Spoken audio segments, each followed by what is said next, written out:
So now that the election's over, I can freely talk about leaders and what's wrong with our leaders. But I'm going to be talking about fly fishing leaders, not those other ones.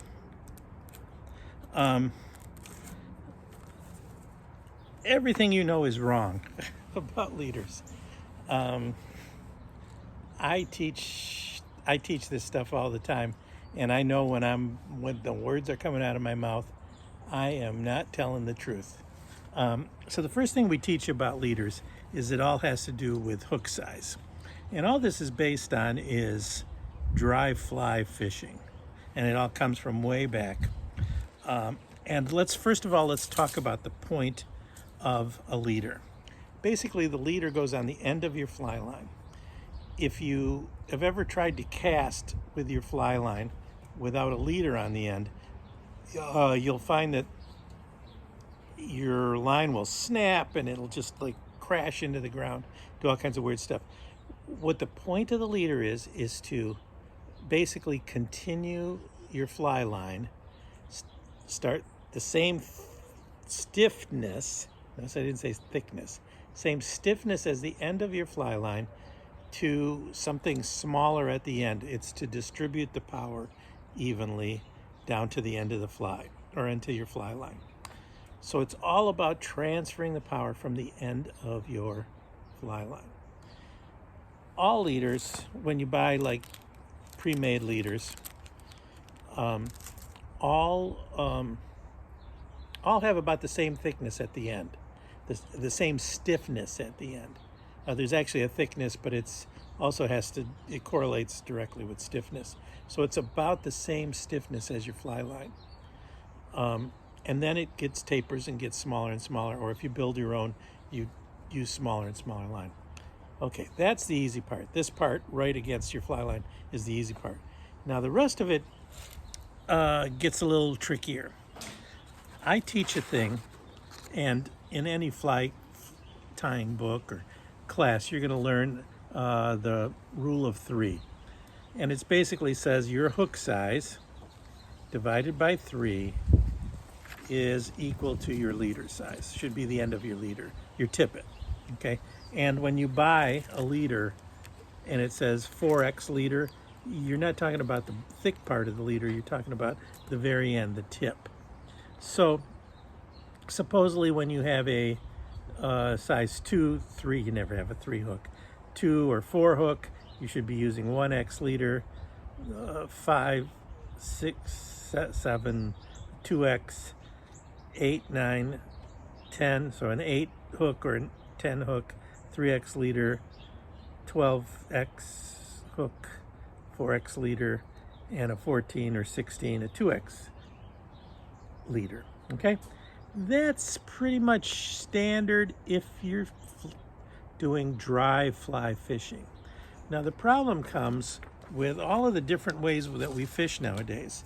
And I primarily, I'm a trout fisherman, but I fish a lot of bass. So I'm using all kinds of crazy stuff most of the time. And let's talk about what happens with the leader. Again, we're talking this rule of 3 pertains to a dry fly, an almost weightless fly, okay? But all of a sudden, we're talking about streamers and nymphs and chuck and duck for steelhead and all kinds of crazy stuff. And what do we do at that point? So let's take a look at some flies here I got. These 2 flies, for instance, are both on number 10 hooks. But this one weighs a ton more. So if I put this on maybe a 3X or even a 4X, if I put this on a 4X tippet and I go to cast, it'll probably whack me in the back of the head. It's just gonna collapse in the air. So even though it's a small hook, I'm gonna have to use a heavier leader or a less tapered leader, basically. A stiffer leader to sort of hold it up in the air enough to when it comes down, it's just, it's going to go into the water. It's going to turn it over. If the leader's too thin, it's just going to fall apart. I see people all the time with nymph rigs, and they've got a very, very small nymph, but they have a big old, like, a couple split shots on it, and they're doing it on 4X tippet, and it's just going to collapse. So you really have to think about not only the size of the fly, but the sort of weight of the fly and what you're trying to accomplish. With a dry fly, you're just trying to gently let it land on the surface of the water. With a streamer, you don't really care about how gently it lands. In fact, you want it to fire into the water so it'll get down as deep as it can possibly get. So in this case, I would probably use something like a 1X tippet. And with this one, I would use maybe a 3X or 4X tippet. Same thing on these two flies. Now here's this fly is on the surface, and then this is a tiny little nymph. They're both the same size hook. Now what do I do in that case? Well, the dry fly I want to land on top. I think it's tied on a 12 or a 10. I think it's a 10. So if I look on this chart, it's going to be 10 divided by 3 is about 3. So it's going to be a 3X tippet. Okay? And that'll probably turn it over nice and gently enough to land on the surface. The nymph, on the other hand, I'm using this to catch a steelhead. So a 3X tippet might be a little bit light on the steelhead catching world. So I may up this one to a higher size just for the tensile strength of the leader, because my presentation's not that delicate. Okay, so it's not important that it rolls over gently. It's not going to collapse from the weight. So I'm thinking of using this fly in terms of the fish I'm going to try to catch. Whereas this one, I'm thinking more about how its presentation is. See, so you're changing your mind based on the kind of leaders you're going to have. Same thing with like streamer type things. This one, they're both tied on, I don't know what this is, like a number 2 hook or something. And they're both streamers. This one's got tiny, tiny little bead eyes and is meant to swim just under the surface, while this one has big old lead eyes and it weighs about a ton.